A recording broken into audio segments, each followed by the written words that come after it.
Welcome back to HotRodGuyGarage. Today, we need to get some brake lines on the 66 Mustang. Let the drag car build. So follow me along through the intro, and I'll be back.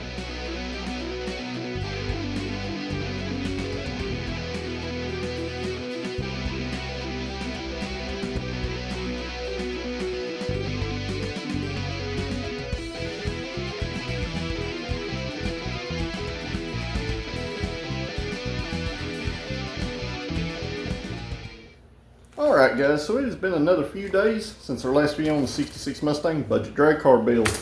In this video, I'm going to show you how to turn this roll of brake line into brake lines that actually fit your car.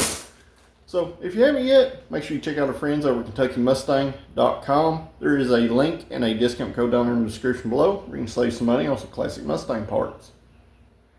So alright guys, in order to turn this into something like this, which is on your car, this is what you call a double flare. And what you need to make a double flare is a double flare brake tool. And as you can see, I've got two right here. This is a Matco version right here.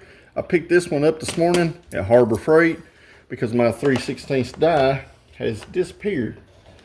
So this kit right now at Harbor Freight's on sale for $20. It looks like it's just as good quality kit as the Matco one over here.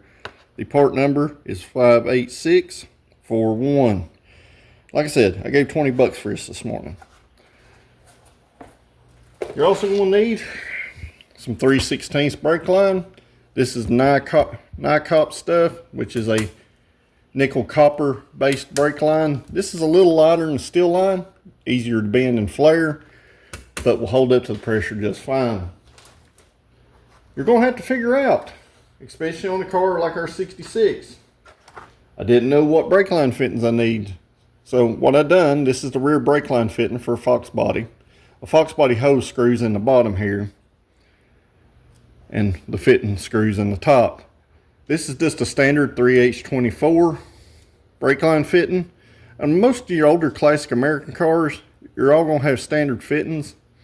The standard fitting on a 3/16 line is a 3H24 fitting.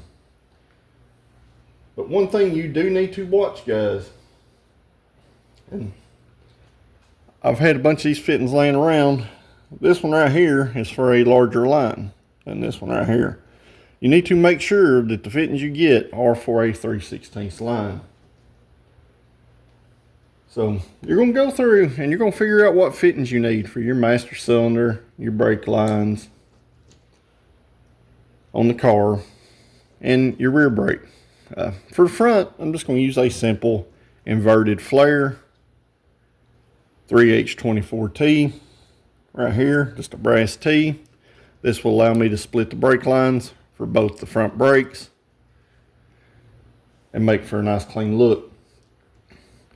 So you can buy these fittings new at your local parts store. These are some 7/16 24. That's what Fox body front brake hoses are. They're 7/16, where my master cylinder has 1 7/16 and 1/2 inch fitting.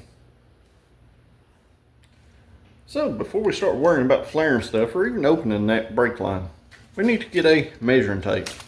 And we need to measure from that rear brake line junction on the rear end all the way up here to the master cylinder. And that'll give us a little bit of an idea. We're going to cut this long and we will flare the master cylinder side once we get the line ran in the car. So let's get the measuring. So you're going to be at this point. You're going to be under the car. And yes, this thing is ugly under here. And yes, I need to finish welding in the subframe connectors to the rear subframe.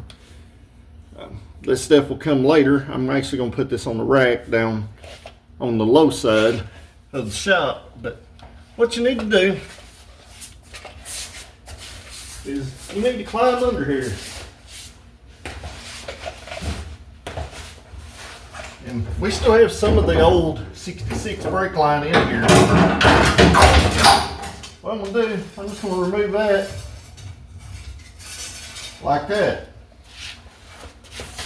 That will be absolutely of no help to us because I'm going to relocate my brake line to run down this subframe connector. So what I'm going to do, I'm going to just measure from our cross member right here, roughly back here to where our brake line's at. And we're roughly about 6 foot. So what I plan to do, I'm gonna run this thing down through here against this subframe connector and then up to our brake line bracket up here on the body. And likewise, I'm gonna measure from this cross member right here, kind of find a place right here, break our tape, come over, and we're going to add about another 3 foot. So that'll make that brake line a total of 9 foot. I'm going to add an extra foot to it, so we need 10 foot of brake line. So that'll give you a rough idea of what we're doing. So adding an extra foot of brake line will ensure that you're going to have more than plenty when you get up here at the master cylinder. And we do need to add an adjustable rear proportioning valve into this mix too. And we will do that later. I've actually got to find mine, but they use a standard 3H24 fitting most of the time. So I just leave a place here on the firewall to mount it. We'll run our brake line up to that point.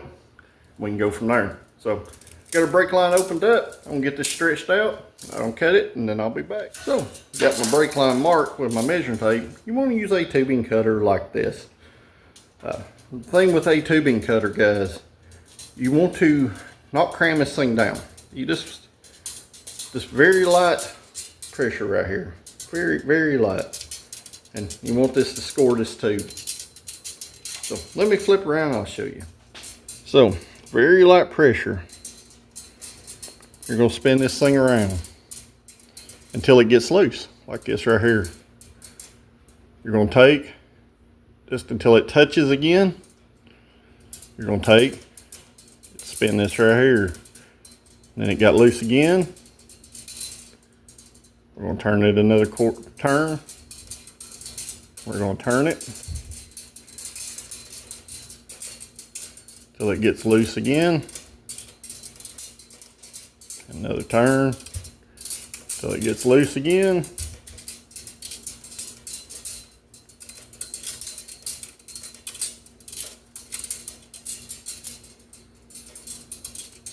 You really want to avoid just cramming this thing down as tight as you can get it. Because when you do, you end up pinching this end off more than you need to.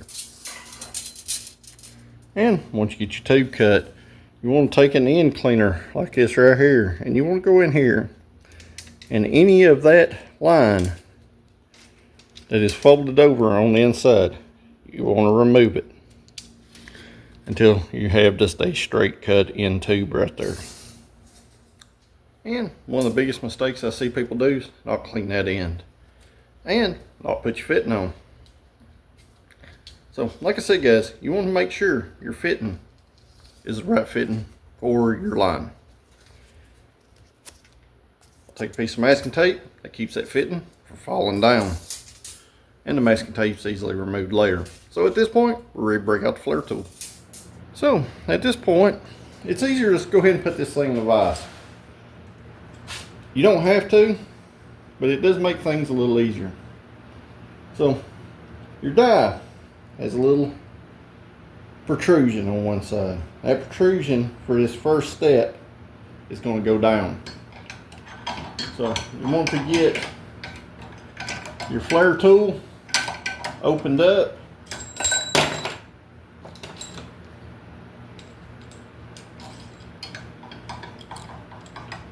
Where you can fit this die and the flare tool in the line at the same time.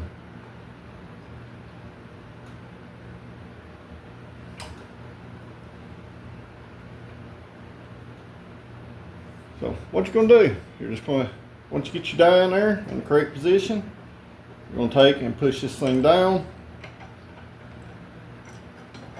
until you pretty much have what they call a bubble flare. I'll take y'all off the stand. So as you can see, we have a rounded end right here. And the point of this rounded end is so that we can fold this rounded portion in on itself. So at that point, once it's folded over on itself, you're going to take that die out and you're going to run your tool down in to your brake line. And what you want to do, you're going to use this to fold this fitting in on itself. And you don't get too wild with the pressure here. You just want to make sure that this thing is good and seated.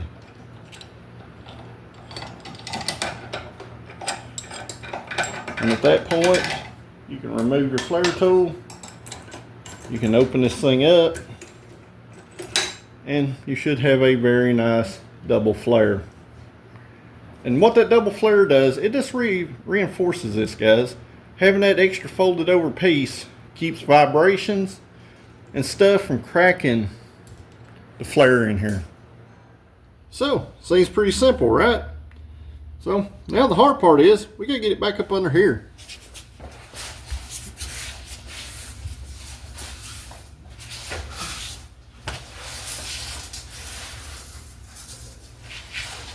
And now that we have a 45-foot long, somewhat straight curved brake line, what I want to do is I kind of want to shoot this up in the area I want it to be in.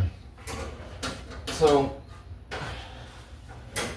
as far as bending this line, they sell some nice bending tools. I personally like to hand bend my stuff.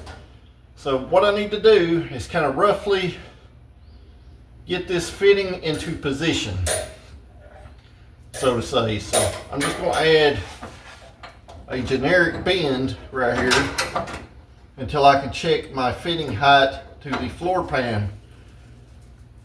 So might have to do just a little bit of tweaking, and I'll show you a little more about hand bending these brake lines here in just a moment. But pretty much, guys, that's why I like this nickel copper stuff. It is really easy to bend by hand and is very useful in a lot of situations. So you just need to get your initial bends in here and making sure you don't kink the line as you go.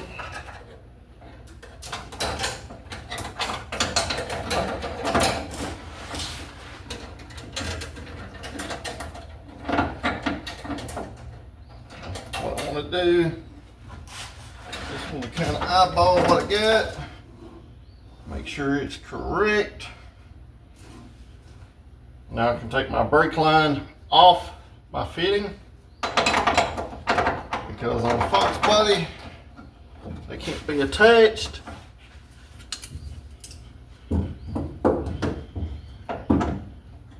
Need to get our brake line clip back on.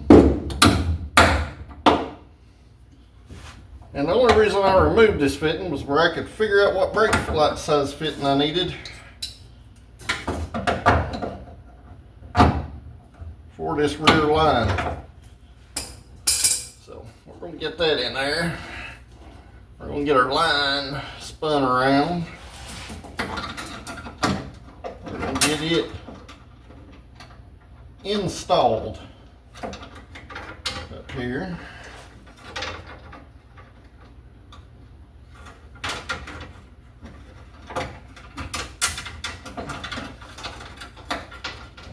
Real tight clearance up here, this floor pan up here at the top, so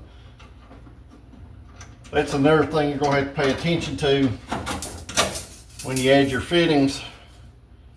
You want to make sure that the brake line fittings you got, there's talls and shorts of every kind.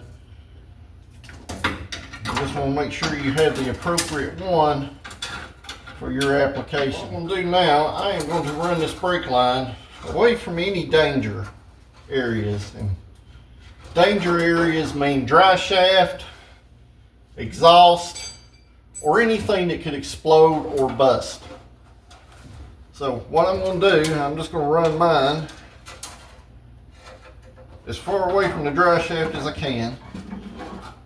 And I want to come over. And this is why you want to have some extra length, guys. You want to make sure this is a little longer, at least add a foot to your measurements, if not 2. And I'm going to take and I'm going to bend this brake line around.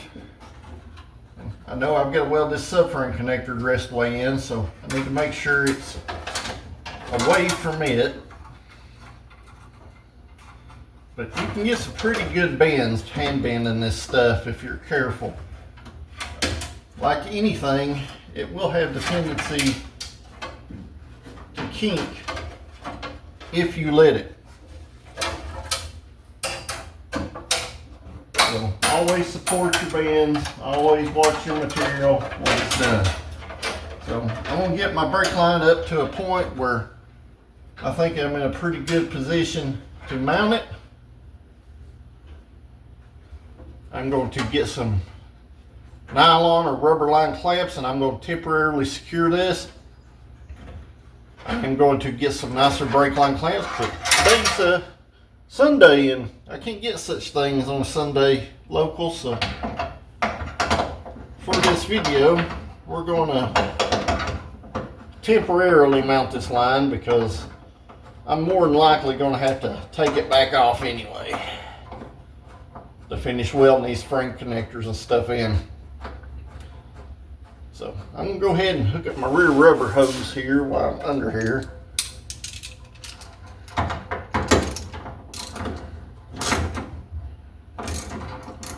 And on a Fox body Mustang, it's just like a front brake hose. It's got a banjo bolt and 2 copper washers that go to that block fitting that goes to your metal brake line. So after you get your brake line ran up to the point where you're up under the hood here, a lot of people would just be tempted just to go ahead and run it to the master cylinder. Generally, guys, it's a good idea and good practice to add an adjustable rear proportioning valve. So at this point, I'm going to look at where I'm going to mount this thing. You need it to be somewhat easy to get to and somewhat accessible and away from heat.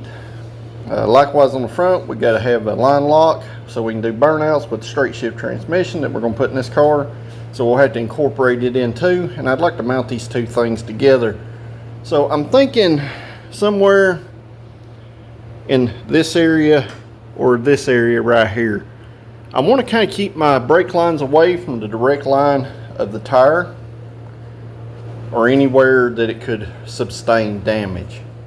So got my proportional valve mounted to the firewall with some 1/4-inch bolts and some lock nuts on the back side, some big washers to make sure this thing don't vibrate loose. You can still get to the adjustment pretty easily.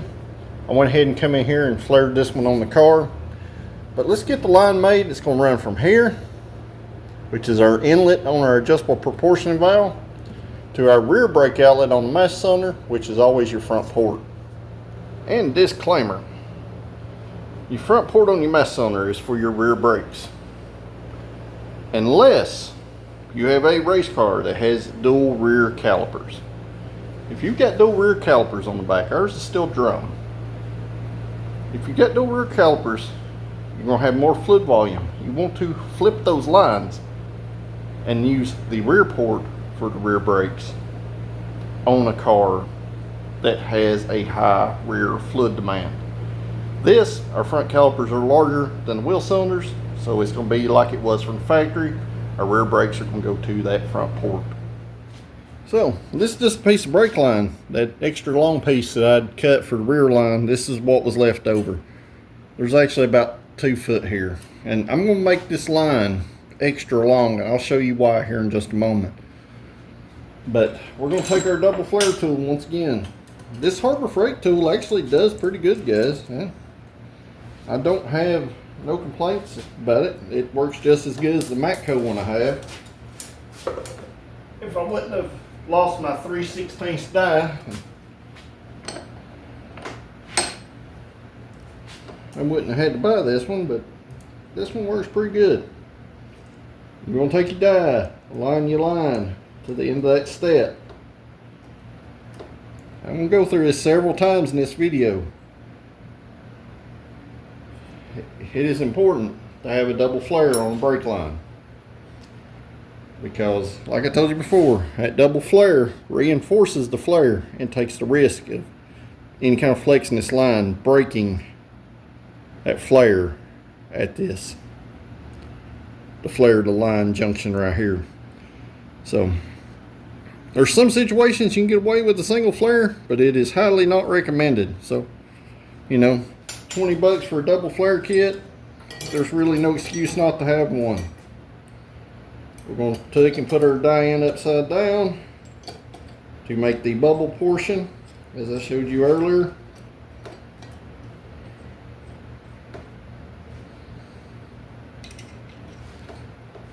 Another thing I like about this one, it's got a really long little handle for the driver. So you just want to push that die down until it touches the metal. And it's going to make that bubble shape. We're going to take and remove the die. We're going to put our end in here. We're going to tighten it down just until it stops. That's going to make sure that we have the proper shaped flare.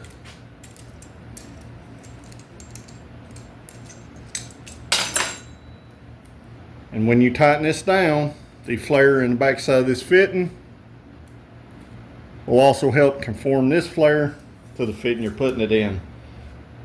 So got one side done. I'm going to just stick this in our vise lightly.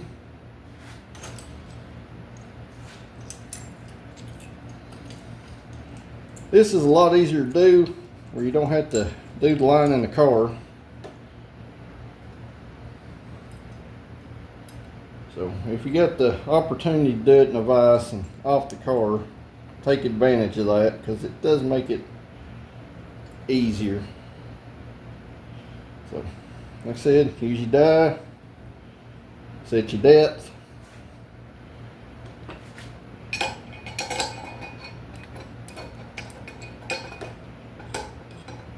The only fiddly part about this is holding the die in here until you get the tool centered up in the die.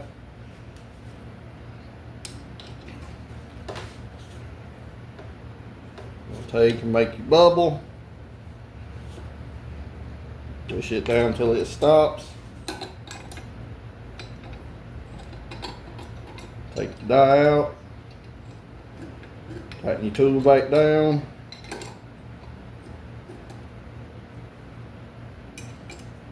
till you get it in the center of your line. Take your tool, tighten it back down.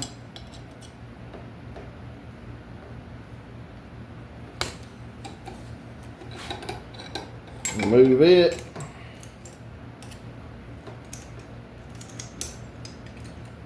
And you have your flare. I'll tell you 100 times, don't forget to put your fittings on there, guys. They're super important. And we're going to come over here to our car.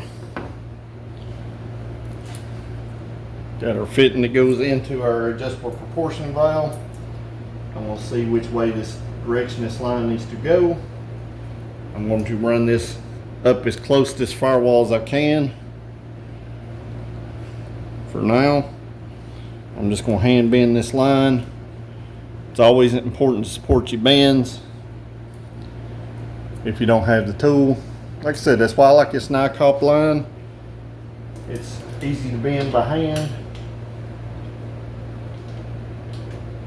I'm just going to start our fitting down here in this, so I can kind of decide how I'm routing this, if that makes any sense. So the shortest route would be to come out like this at a 45 and then straight to the master cylinder. It also opens this line up to potential damage. So what I'm going to do, I'm going to come in just right under right here. I'm going to put a start a bend. right here. That way I can stay close to the firewall. And then I'm going to take and put another bend in it right here to pull it away from the firewall and come back forward towards the master cylinder. I'm just going to keep pulling this on and off until I get the combination of shape that I want. It'll give me a good place to secure it up here on the firewall. And we know we're going to have to make a 90 here, go towards the master cylinder. So generally, on a brake line, you just don't want to run these things straight like this when you get to somewhere where this can flex, especially between this master cylinder and a solid mount. So what I'm going to do, I am just going to take a socket right here, and I am going to put just one little loop like factory would put into it. And what that loop will do, like I said, I just used the socket. That loop will let a little vibration happen between this and will keep from breaking your line off, so to say. So I'm just going to mock this back up, see what our shape is. I know I'm going to have to come over a little bit right here to this, back a little bit right here to this.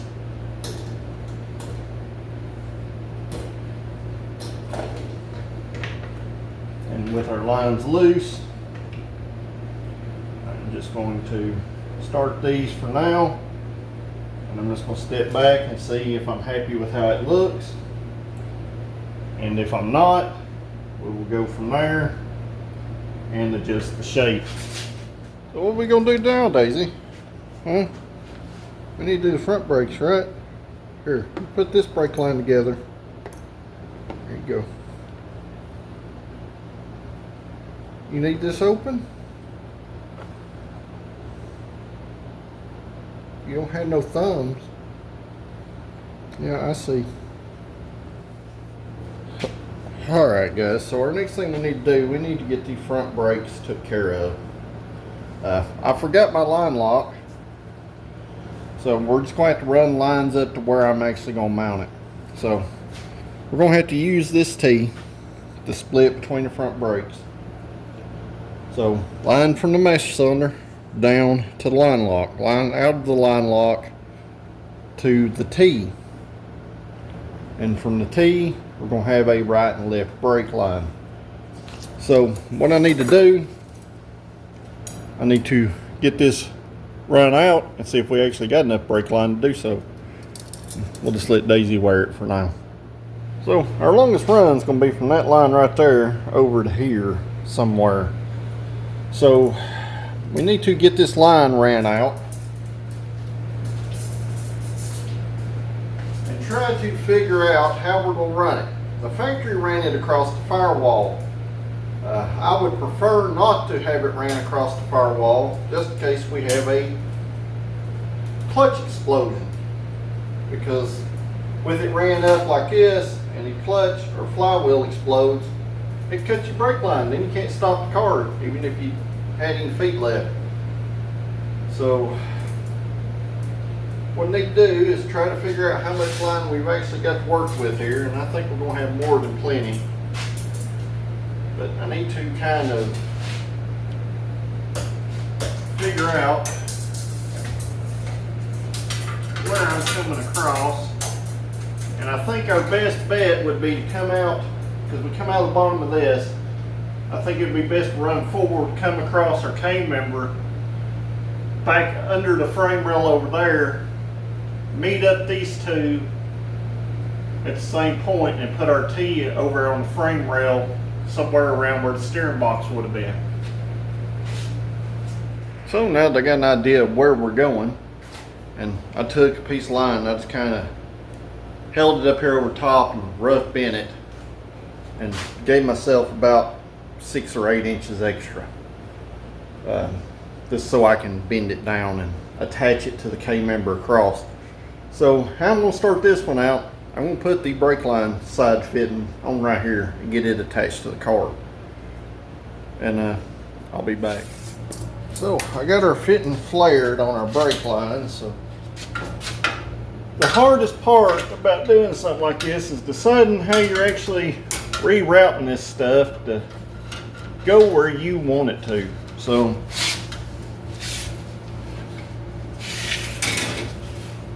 what I'm going to do, I'm going to try to pick a point here.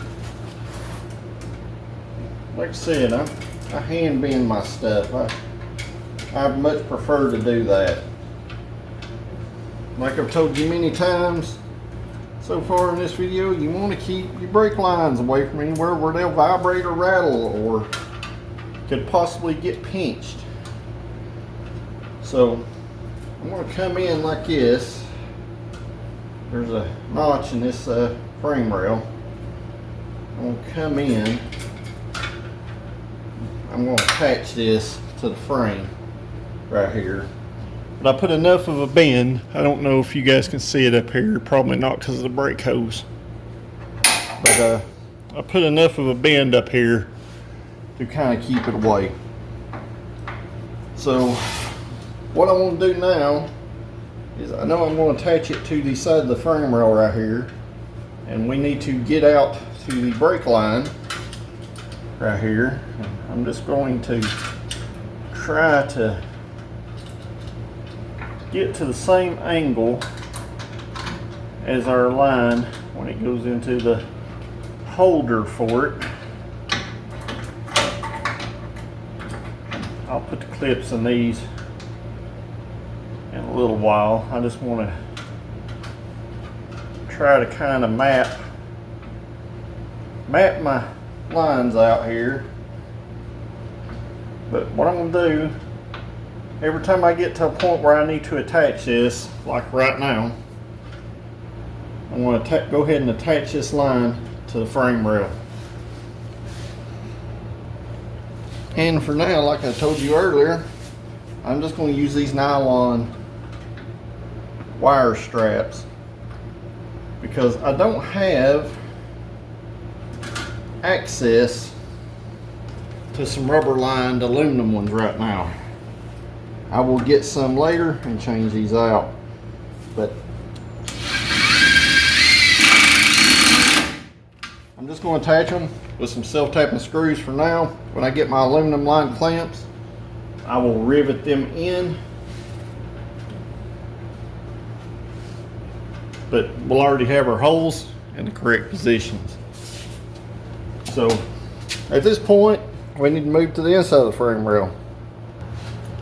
So here we are right here, and we want to make sure we keep this brake line away from any potential hazards, meaning the steering, the engine once it's in.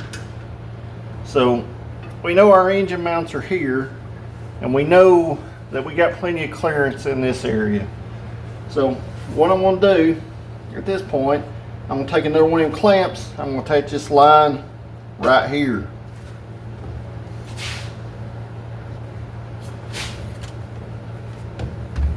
So as always, you just want to be careful, guys, what you're doing. And because if you mess your brake lines up, you can hurt yourself. This is a very, very big safety thing. That's why I'm going to change these little clamps out later. But these right now will do our job. And I don't know if this will actually go in right here.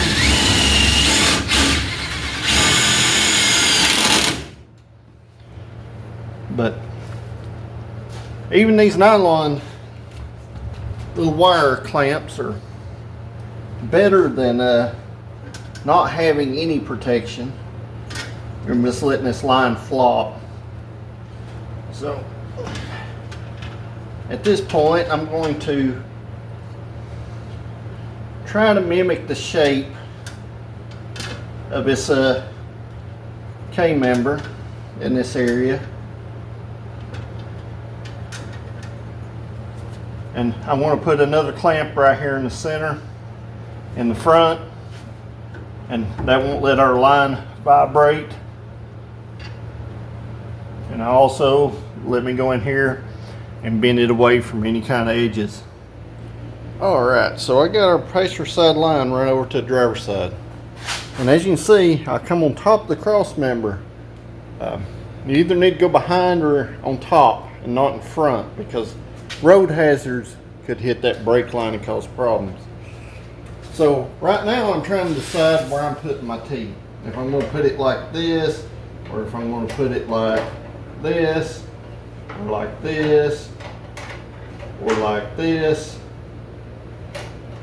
I'm just trying to make some choices, and what I done, I just screwed the fittings in here, and that allowed me to drop this line on here and kind of eyeball the way I want things to run.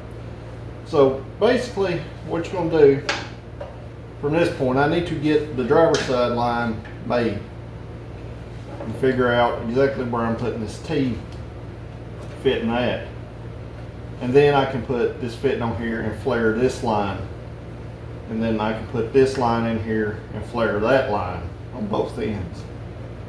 I know my line lock's going to mount on the firewall right here, so I just don't remember if the inlet goes in straight or if the inlet comes in the side. I've got one comes in one side and out the other. So I left this line a little long so I could bend it around straight if I needed to go in. So I need to make sure this line can also do the same and be able to be swapped between the ports. So I think I'm ready to flare this line, get that fitting on there, and we're almost ready to figure out how long this line's got to be. So I still have more than plenty enough line here. I've still probably got about 5 foot of it.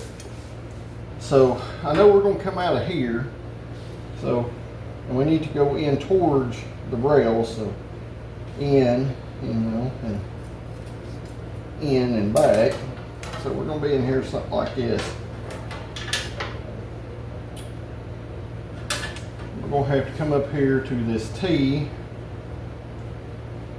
I think I'm just going to come out of the top of it up here and make our shortest line the one that's where the air is going to travel to, and it'll be the easiest to bleed out. So I'm just going to kind of, like I told you guys, I'm going to rough bend this line kind of in the shape I want it until I can kind of figure out how long it's going to be roughly. So I'm probably going to cut it somewhere right in here. So like I told you with your tubing cutter, you don't want to get too wild here. Just snug, spin it around until it feels loose. Another quarter turn, spin it around until it feels loose. Another 1/8 of a turn, turn around until it spins loose. You really don't want to over tighten this cutter because you end up pushing that line in on itself. It makes it hard for your flare tool to get in there unless you wring the ends of these lines out. So just work slow until you get to the point where it falls off. So I've kind of got my rough idea of where I'm going. I need to get my fittings on here. I need to get my fitting on our other brake line, and we can final bend this line at that point, and this line will be finalized, and then all we got to do is run us a line up here that'll go to the line lock itself. So I got our little line bent up and just pointed straight in towards the other one. Got to remember to line lock tomorrow, so I think that's where I'll pick this video up in. But I know a lot of people have been kind of concerned about Daisy because she ain't been in a whole lot of videos, so she's been in this one quite a bit. So let me flip around and I'll show you where she's at. I got to looking for her, and she's over here asleep on the trunk of the 65 on the car cover. been sleeping.